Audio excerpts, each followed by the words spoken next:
It's been approximately 75 days since the BP oil rig in the Gulf of Mexico exploded. The explosion led to what instantly became known as the greatest environmental disaster in the history of the country. Immediately after the explosion, people started pointing fingers, trying to find someone to blame. People on the so-called right pointed fingers at environmentalists and the federal government for what seemed to be an incompetent response, and people on the so-called left pointed fingers at big business, oil, capitalism, even George Bush. Meanwhile, nothing gets done. Beaches are still being ruined, sea life is dying, toxic chemicals are being sprayed by the thousands of gallons a day to disperse the oil, crops are dying as a result of the toxic chemicals, and people are getting sick. But there's so much more that we're not being told. The media has even been denied access to public beaches on many different occasions by BP, a foreign company, and by the United States Coast Guard with threat of arrest. The truth of what is really going on in the Gulf is being hidden from the public and from the whistleblower media, who is simply trying to find out what is going on. And all this is being carried out by the federal government and BP. They know that the average American citizen gets news from only a few sources, so they play on that. They know that the average American citizen will learn a few things here and there about the Gulf disaster, but will not venture out into dozens of different sources to put the pieces together to find out what is really going on. That is the purpose of this film. This film will expose the agenda of the federal government and of BP. It will present what went on months prior to the explosion, and will expose the buddy-buddy relationship between the energy giant, investment firms, and the federal government.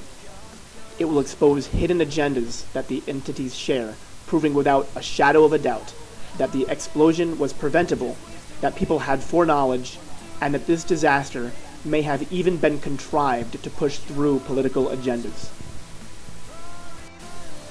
This film will also document the absolute media blackout surrounding the Gulf, which will lead to the final answer to the question of what BP and the government is hiding, and a disgusting answer will be enough to make every American citizen who until now is apathetic get involved in their government.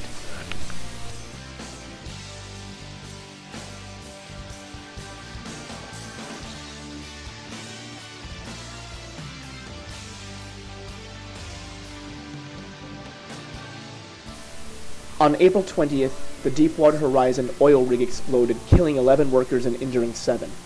3 days later, the U.S. Coast Guard told us that the wellhead was not leaking, but the next day came out and said that approximately 42,000 gallons of oil were leaking per day. 4 days later, the estimate was boosted up to 210,000 gallons a day. 3 days later, the estimate was a little over 1 million gallons a day, and 3 days after that, on May 4th, BP admitted that well over 2.5 million gallons were leaking a day. It seemed like a giant accident, something that took everyone, including the government and BP themselves, by surprise. But as it will be shown, that is nothing more than a lie. To truly understand this, we must go back several years. BP has an awful safety record, to say the least. Going back to 2007, 2 years after the BP refinery in Texas exploded, investigators for the Center of Public Integrity analyzed records from the Occupational Safety and Health Administration, or OSHA, and found 872 different safety violations, which accounted for 97% of all safety violations in that field of business. What's worse is that these occurred at only 2 of their refineries. The breakdowns of these violations is enough to make anyone's head spin. 760 egregious and willful, 69 willful, and 30 serious safety violations. This map from the Center of Public Integrity shows the amount of different BP safety violations in 2007. It should come as no surprise that this company's oil rig in the Gulf exploded, given their reprehensible safety record and the fact that one of their refineries in Texas exploded just 5 years ago due to safety violations. Then, in February of 2010, as reported by Bloomberg, BP had started to seal cracks in their well. The report states that it took 10 days to fill the first cracks, but as the report showed, it took repeated attempts to seal these cracks. And according to John Wang, assistant professor of petroleum and natural gas engineering at Penn State, repeated attempts usually indicate that the wrong kind of cement is being used. This evidence alone merely shows that BP knew of a problem and that they tried to remedy the situation. but new evidence regarding the deep-water installation manager Jimmy Harrell and several eyewitnesses shows that the explosion could have been prevented and that the higher-ups in BP acted out in a negligent fashion. Douglas Brown, the chief mechanic on the Deepwater Horizon, testified before the Coast Guard and the MMS, stating that Harrell had a skirmish over drilling procedures during a meeting with BP's company man, well site leader Robert Kaluza. "I remember the company man saying that this was how it's going to be," Brown told the panel. As Harrell was leaving the meeting, according to Brown, he pretty much grumbled, "I guess that's what they have those pincers for," referring to the blowout preventer on the seafloor that is supposed to be the last resort to prevent a leak in the event of an emergency. The blowout preventer failed following the explosion on the rig, causing the massive spill.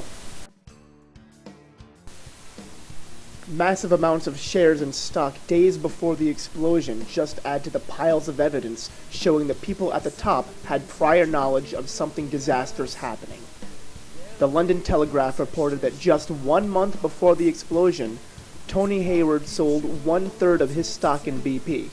That would be approximately 1 month after the attempted fixes on the well in February. Likewise, Goldman Sachs, as reported by Raw Story and other publications, sold 44% of its stock in the first quarter of 2010, almost double the amount of any other institution. As the story mentions, a sale like this isn't that unusual, but there's more to the story than that. Peter Sutherland, member of the Trilateral Commission, has his feet in both BP and in Goldman Sachs. According to the Trilateral Commission's very own website, Peter Sutherland was chairman of BP plc until the end of 2009 and is currently the chairman of Goldman Sachs International. The mere fact that the same man is former chairman of BP plc and the current chairman of Goldman International is enough to raise the question of why Goldman sold twice as much stock as any other firm and why BP CEO Tony Hayward also sold 1/3 of his stock. What's more is that Halliburton surprised many when just 11 days prior to the explosion, they purchased the small business Boots & Coots.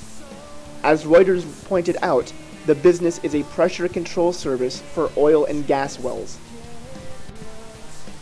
All of this evidence leads to the conclusion that the oil rig in the Gulf did not come as a surprise to the inner circle of the corporate and investment elite. But like most catastrophes, there is more to the story. The federal government has done very little to rectify the situation at hand. 16 days after the explosion, the State Department spokesman, P.J. Crowley, had stonewalled the media by refusing to answer questions about what foreign countries offered to help with the cleanup of the oil spill, stating, "As a matter of policy, we're not going to identify those offers of assistance until we are able to see what we need, assess the ongoing situation," completely disregarding the fact that the Bush administration gave out that information during Hurricane Katrina. The department finally came out and said that 13 countries had offered help, including Canada, France, Croatia, Germany, Ireland, Mexico, the Netherlands, Norway, Romania, the Republic of Korea, Spain, Sweden, the United Kingdom, and the United Nations. What's more is that he finished his speech up with, "While there is no need right now that the U.S. cannot meet, the Coast Guard is assessing those offers of assistance to see if there will be something which we need in the near future." This is arrogance at its best. This kind of problem needs all the help it can get, and for the White House to say, "We're assessing it," 2 weeks into the problem is beyond questionable. Just 16 days after the explosion, 13 countries had offered help, and the White House refused. Why would that be? As reported by many different publications, the White House would have to waive rules enacted by the Jones Act, a strongly union-backed rule, even though previous presidents have waived the act in times of emergency. The 1920s law states that all ships working in the U.S. must be American-built and American-crewed. Therefore, the U.S. Coast Guard can't accept the help even if they wanted to.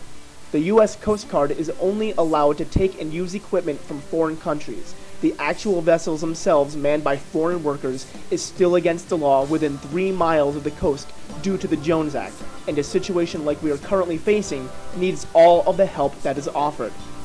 The Associated Press even reported that as late as June 25th, the Taiwanese government sent over what is called the world's largest skimming vessel, designed to suck up 500,000 barrels of oily water a day. But still, because of the Jones Act, it has not been used in the Gulf region. Even sovereign states are being stonewalled by the federal government from being able to clean up their own beaches. This video clip shows reporters interviewing two different governors, explaining their frustration after being told by the United States Coast Guard to shut down their cleanup activities.